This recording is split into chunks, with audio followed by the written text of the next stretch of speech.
Hi everyone. మనము పెద్ద మనుషుల ఒప్పందంలో భాగంగా తెలంగాణ ప్రాంతీయ మండలి ఏర్పాటు గురించి చెప్పుకునేటువంటి ప్రయత్నం చేసినాం. ఎగ్జామినేషన్లో తెలంగాణ ప్రాంతీయ మండలి నుంచి ప్రశ్నలు అడగడానికి అవకాశం ఉన్నది కాబట్టి దానికి సంబంధించిన సమాచారం చూడండి ఒకసారి. పెద్ద మనుషుల ఒప్పందానికి note on safe guards proposed for Telangana region అనే పేరుతోన పార్లమెంటులో చట్టబద్ధత కల్పించిండ్రు. దానిలో భాగంగానే 371 సబ్ క్లాస్ 1 అనే అధికరణ ప్రకారం తెలంగాణ ప్రాంతీయ మండలిని ఆంధ్రప్రదేశ్ రీజనల్ కమిటీగా ఏర్పాటు చేయడం జరిగింది. ఈ విధంగా ఏర్పాటు చేసిన ఆంధ్రప్రదేశ్ రీజనల్ కమిటీ లోపల 20 మంది సభ్యులు ఉంటారు.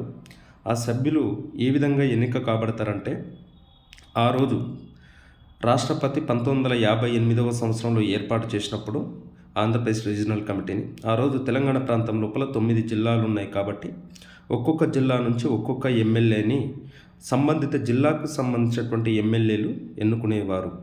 సో ఆ విధంగా 9 మంది.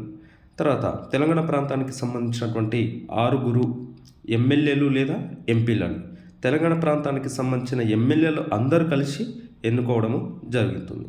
సో ఈ విధంగా 15 మంది.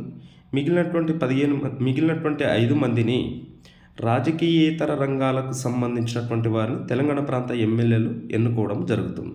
సో ఈ విధంగా ఒక్కొక్క జిల్లా నుంచి ఒక్క ఎమ్మెల్యేను సంబంధిత జిల్లా ఎమ్మెల్యేలు ఎన్నుకుంటారు. 6 ఎంపీలు లేదా ఎమ్మెల్యేలు తెలంగాణ ప్రాంతానికి సంబంధించిన వారిని తెలంగాణ ప్రాంత ఎమ్మెల్యేలు అందరూ కలిసి ఎన్నుకుంటారు. రాజకీయేతర రంగాలకు సంబంధించినటువంటి 5 తెలంగాణ ప్రాంత ఎమ్మెల్యేలు అందరూ కలిసి ఎన్నుకోవడము జరుగుతుంది.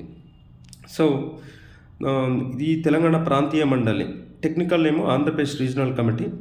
ఇది హాజరు కావాలంటే 20 మంది సభ్యులు ఉన్నటువంటి ఈ కమిటీ హాజరు కావాలంటే 1/3 వంతు కోరం ఉండాలా. దీని లోపల తెలంగాణ ప్రాంతానికి సంబంధించినటువంటి మంత్రులందరూ కూడా ఎక్స్ అఫీషియో మెంబర్స్గా హాజరు కావడం జరుగుతుంది. అంటే పదవి రీత్యా వాళ్ళు ఆ సమావేశానికి హాజరు కావచ్చు. ఆంధ్ర ప్రాంతానికి సంబంధించినటువంటి మంత్రులు ఉన్నట్లయితే సందర్భాన్ని బట్టి అవసరము దృష్ట్యా, అంటే ఆంధ్రప్రదేశ్ రీజనల్ కమిటీ ఏదైనా ఒక అంశంపై చర్చించేటప్పుడు ఆ అంశం అనేటువంటిది ఆంధ్ర ప్రాంతానికి సంబంధించినటువంటి మంత్రి శాఖకు సంబంధించినది అయితే ప్రత్యేక ఆహ్వానితులుగా హాజరు కావడానికి అవకాశం కల్పించడము జరిగింది. సో దీని యొక్క కార్యవర్గం ఏ విధంగా ఉంటుంది అనేది నెక్స్ట్ వీడియోలో తెలుసుకునే ప్రయత్నం చేద్దాం.